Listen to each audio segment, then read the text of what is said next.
Outsource योग प्रशिक्षकों ने मांगों को पूर्ण करने सांसद से लगाई गुहार। सरकारी सड़क खोदकर मार्ग किया बंद। हार्डवेयर दुकान में लगी आग, लाखों की हुई नुकसानी।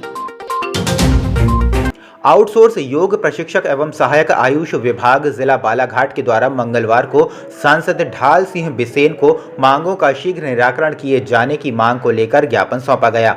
इस संबंध में ज्ञापन सौंपने पहुंचे योग प्रशिक्षकों ने बताया कि मध्य प्रदेश शासन के आयुष विभाग में मई 2021 से योग प्रशिक्षक एवं सहायक अस्थायी रूप से कम वेतन में अपने दायित्व का बखूबी से निर्वहन कर रहे हैं। बावजूद इसके नौकरी से निकालने का भय हमेशा बना रहता है।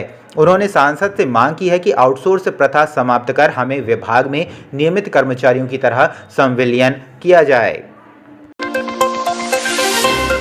लालबर्रा क्षेत्र अंतर्गत ग्राम धपेरा मोहगांव में धामड़े परिवार द्वारा धपेरा से धापेवाड़ा मार्ग सरकारी मद से बनाई गई सड़क को स्वयं की भूमि बताकर जेसीबी से खुदवाकर बंद कर दिया गया है, जिससे दो गांव के लोगों सहित अन्य लोगों को खेत में आने जाने व दूसरे गांव पहुंचने में दिक्कतों का सामना करना पड़ रहा है। आवागमन में हो रही परेशानी को लेकर ग्राम धपेरा ग्रामीण व कृषकों ने कलेक्टर को ज्ञापन सौंपकर इस समस्या को गंभीरता से लेते हुए मामले की निष्पक्ष जांच कर दोषियों पर उचित कार्रवाई किए जाने की मांग की है।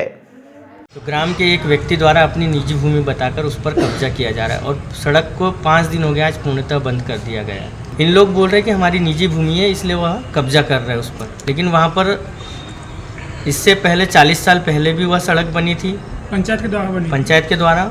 और अभी जो सड़क लगभग 2008-9 में लोक निर्माण विभाग द्वारा वहाँ पर WBM रोड बना हुआ था और अभी भी WBM बना हुआ है, लेकिन उसको ध्वस्त किया जा रहा है।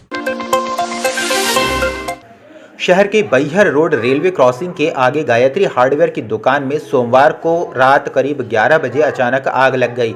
दुकान से आग की लपटें व धुआं निकलता देख आसपास के रहवासियों ने अपने अपने स्तर से आग पर काबू पाने में जुट गए। आगजनी की सूचना नगर पालिका को पुलिस को दी। सूचना मिलते ही नगर पालिका से फायर ब्रिगेड ने पहुंचकर आग पर काबू पा लिया। इस आगजनी से हार्डवेयर दुकान की पेंट बनाने की मशीन के अलावा अन्य सामग्री जल गई। आगजनी से दुकान संचालक आशाराम बघेले बोदा निवासी को लाखों रुपए की क्षति हुई है। गायत्री हार्डवेयर से धुआं निकल रहा था, तो धुआं निकलता था, फिर हमने फिर मकान मालिक को आवाज़ मारे तो वो आए, फिर तुरंत फ़ोन लगाए, फिर उनने दुकान मालिक को आसाराम बघेले को, फिर वो आए तत्काल पे, तो शटर वटर खोले तो अंगार लगती थी के अंदर। पूरे देश में विकसित संकल्प भारत यात्रा निकाली जा रही है।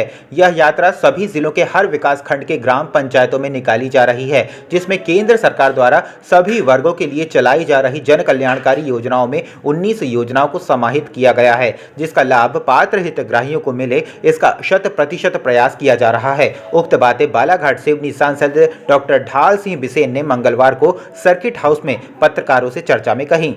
उन्होंने कहा कि मोदी सरकार के कार्यकाल में देश की अर्थव्यवस्था मजबूत हुई, गरीबी रेखा से 13 करोड़ लोग बाहर आ गए हैं। मोदी सरकार ने हर गरीब को पक्का आवास, निःशुल्क अन्न वितरण, इलाज के लिए आयुष्मान योजना का लाभ दिया गया है।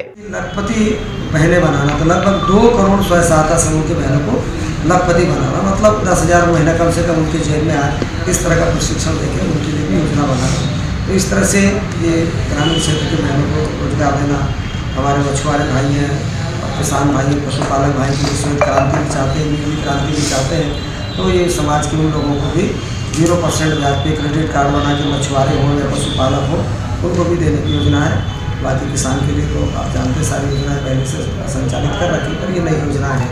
इस तरह से योजनाओं का विकसित भारत योजना में सबको लाभ मिले। केंद्र सरकार द्वारा मोटर व्हीकल एक्ट में संशोधन कर ड्राइवर्स के लिए एक नया काला कानून बनाया गया है, जिसमें वाहनों से दुर्घटना होने से मौत होने व वाहन चालकों के मौके से भागने पर 10 वर्ष की सजा व 7 लाख रुपए जुर्माने का कानून लागू किया जा रहा है, जो गलत है। इस कानून को लेकर देश भर में बस, ट्रक, ट्रैक्टर्स, ऑटो सहित अन्य वाहन चालकों में भ्रम की स्थिति है और ड्राइवर्स में आक्रोश पनप रहा है। इस कानून के खिलाफ पुनः ड्राइवर्स कंडक्टर यूनियन ने 11 जनवरी से वाहन खड़े कर अनिश्चितकालीन हड़ताल पर जाने की चेतावनी दी है। इस संबंध में संगठन के अध्यक्ष महेश सहारे ने कहा है कि इस काले कानून के विरोध में 1 जनवरी से वाहन चालकों ने हड़ताल प्रारंभ की है, जिससे गृह मंत्रालय से गृह सचिव ने कहा था कि मोटर व्हीकल एक्ट को लेकर नया कानून लागू नहीं किया गया है, लेकिन इस कानून को लेकर अभी भी भ्रम की स्थिति है, जिसके विरोध में ड्राइवर्स द्वारा कल से महाराष्ट्र व छत्तीसगढ़ में वाहनों का परिचालन बंद हो रहा है और मध्य प्रदेश में 11 जनवरी से बंद किए जाने का निर्णय लिया गया है। 1 तारीख को जो भारत बंद बुलाया गया था और 1 तारीख को भी हड़ताल रही पूरे भारत में, 2 तारीख को भी रही। 2 तारीख को जो मैसेज आया था कि गृह मंत्रालय से गृह सचिव के द्वारा कि कानून जो है अभी लागू नहीं किया जाएगा, लेकिन ये जो बात आई थी इसमें भ्रम की स्थिति पैदा हुई और देश भर अभी भी भ्रमित है लोग। महाराष्ट्र में भी बंद हो रहा है कल से, छत्तीसगढ़ में भी कल से बंद हो रहा है और ये पूरा मध्य प्रदेश में हम लोग 11 तारीख से हम लोग बंद कर रहे हैं और ये हमारी अनिश्चितकालीन हड़ताल रहेगी ड्राइवर साथियों की, जब तक देश के गृह मंत्री अमित शाह जी सामने होकर नहीं बोलते कि काला कानून जो ड्राइवरों के खिलाफ में बनाया गया है उसको वापस लिया जा रहा है, उसको रद्द किया जाता है, जब तक हम ड्राइवर लोग मानने वाले नहीं हैं। दिव्यांगजनों ने मंगलवार को अपनी विभिन्न मांगों को लेकर कलेक्ट्रेट पहुंचकर कलेक्टर को ज्ञापन सौंपकर विभिन्न विभागों में एजेंसी नियुक्त कर दिव्यांगजनों को रोजगार दिए जाने की मांग की है। दिव्यांगजनों ने दिव्यांग कल्याण सेवा समिति के बैनर तले ज्ञापन सौंपा है। इस दौरान संगठन के अध्यक्ष अमन नामदेव ने प्रशासन पर आरोप लगाते हुए कहा है कि पूर्व में हमारे द्वारा अपनी मांगों को लेकर बेमियादी धरना आंदोलन किया गया, जिससे घबराकर धरना समाप्त करने के लिए प्रशासनिक अधिकारियों ने उन्हें रोजगार देने का झूठा आश्वासन दिया, लेकिन करीब 40 दिव्यांगों को ट्रेनिंग देकर महज 5 लोगों को रोजगार दिया गया है। पिछले 8 माह से उन्हें रोजगार दिए जाने महज आश्वासन दिया जा रहा है। उन्होंने प्रशासन को चेतावनी दी है कि 11 दिनों के अंदर मांगे पूरी नहीं की गई तो वे 22 जनवरी से नगर के आम्बेडकर चौक में अनिश्चितकालीन धरना प्रदर्शन पर बैठ जाएंगे।